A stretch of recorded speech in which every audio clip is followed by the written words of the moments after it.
Assalamualaikum warahmatullahi wabarakatuh. Selamat pagi anak-anak. Sebelum memulai pelajaran, alangkah baiknya kita membaca doa terlebih dahulu. Berdoa mulai.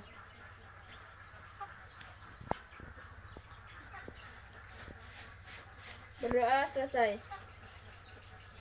Baiklah, sebelum memulai pelajaran, kita akan absensi terlebih dahulu.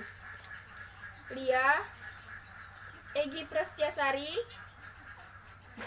selanjutnya Anita Somad, Vivin, Hindun Mustika,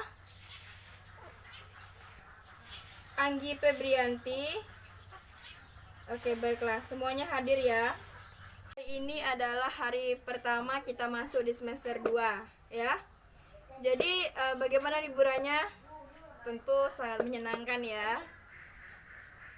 Oke, baiklah. Jadi karena hari ini kita pertama masuk, nah Ibu harap kalian bisa meningkatkan hasil belajar kalian, motivasi kalian, minat kalian dalam pelajaran sejarah, begitu ya.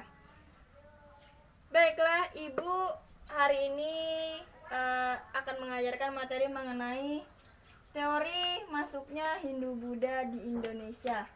Nah, jadi apa yang Anda pikirkan ketika melihat tema kita hari ini, yaitu Hindu-Buddha?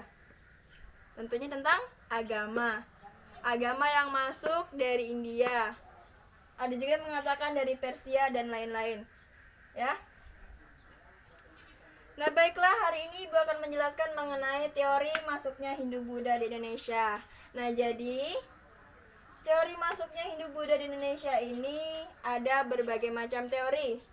Nah, yang pertama yaitu teori Brahmana. Ya. Yang kedua, teori Ksatria. Yang ketiga, teori Waisa. Selanjutnya teori Sudra. Dan ada juga teori arus balik.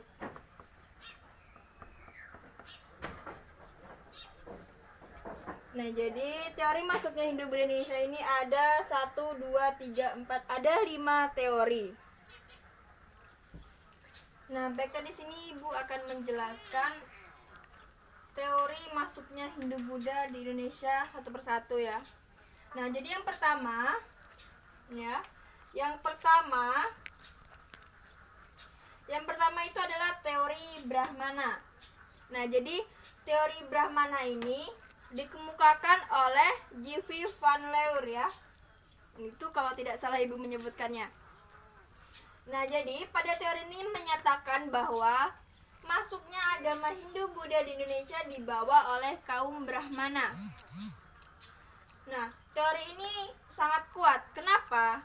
Karena ditemukan bukti prasasti-prasasti yang ada di Indonesia menggunakan huruf Pallawa dan bahasa Sanskerta. Seperti diketahui bahwa hanya kaum Brahmana yang menguasai hal tersebut. Yang mana Ibu sebutkan tadi adalah huruf Pallawa dan bahasa Sanskerta. Selanjutnya adalah teori Ksatria. Nah, jadi teori Ksatria ini dikemukakan oleh Cicibok, Mukherjee, dan G. Simon ya.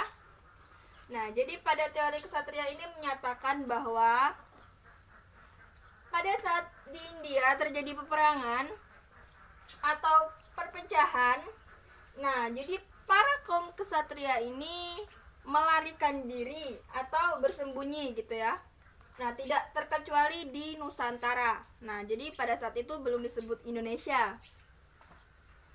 Selanjutnya, di dalam pelariannya tersebut tidak hanya menjadi tempat pelarian, tetapi juga tempat menyebarkan agama, yaitu agama Hindu-Buddha ya.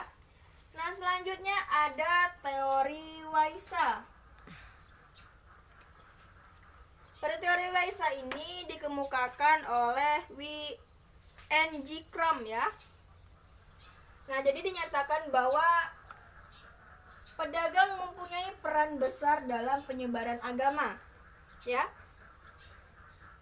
Dia melakukan perkawinan, dia berinteraksi dengan masyarakat pribumi dan menyebarkan agama. Selanjutnya ada teori sudra. Nah, Ibu ini terbalik ya, harusnya teori arus balik terlebih dahulu. Nah, pada teori arus balik ini dikemukakan oleh V.D.K. Bos ya. Nah, jadi dinyatakan bahwa rakyat Nusantara melakukan perjalanan atau belajar ke luar. Kalau sekarang ibarat kata tuh belajar ke luar negeri untuk menuntut ilmu, kemudian balik lagi dan mengajarkan agamanya di tempat kelahiran begitu. Selanjutnya adalah teori sudra. Ya. Pada teori sudra ini dikemukakan oleh Van Weber. Nah, menyatakan bahwa kaum sudra mencari penghidupan yang lebih layak ke Indonesia begitu. Nah, jadi dari situlah mereka tidak hanya mencari kehidupan yang lebih layak, tetapi juga menyebarkan agama. Jadi itu tadi yang Ibu jelaskan mengenai teori masuknya Hindu-Buddha di Indonesia. Nah, apakah ada pertanyaan? Nah, tidak ada ya. Jika tidak ada, Ibu akan menyimpulkan. Nah, jadi teori masuknya Hindu-Buddha di Indonesia itu ada 5 teori. Yang pertama, teori Brahmana. Yang kedua, teori Ksatria. Nah, selanjutnya teori Waisa, teori arus balik, dan teori Sudra ya. Jadi untuk minggu depan kalian akan belajar mengenai kerajaan-kerajaan yang bercorak Hindu-Buddha Indonesia.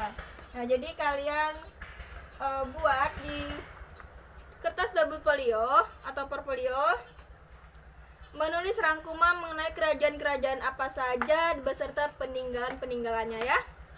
Ibu rasa cukup sampai di sini pelajaran kita hari ini. Marilah kita berdoa sebelum mengakhiri pelajaran. Berdoa mulai. Berdoa selesai. Baiklah, Ibu akhiri. Wassalamualaikum warahmatullahi wabarakatuh. Selamat bertemu minggu depan ya.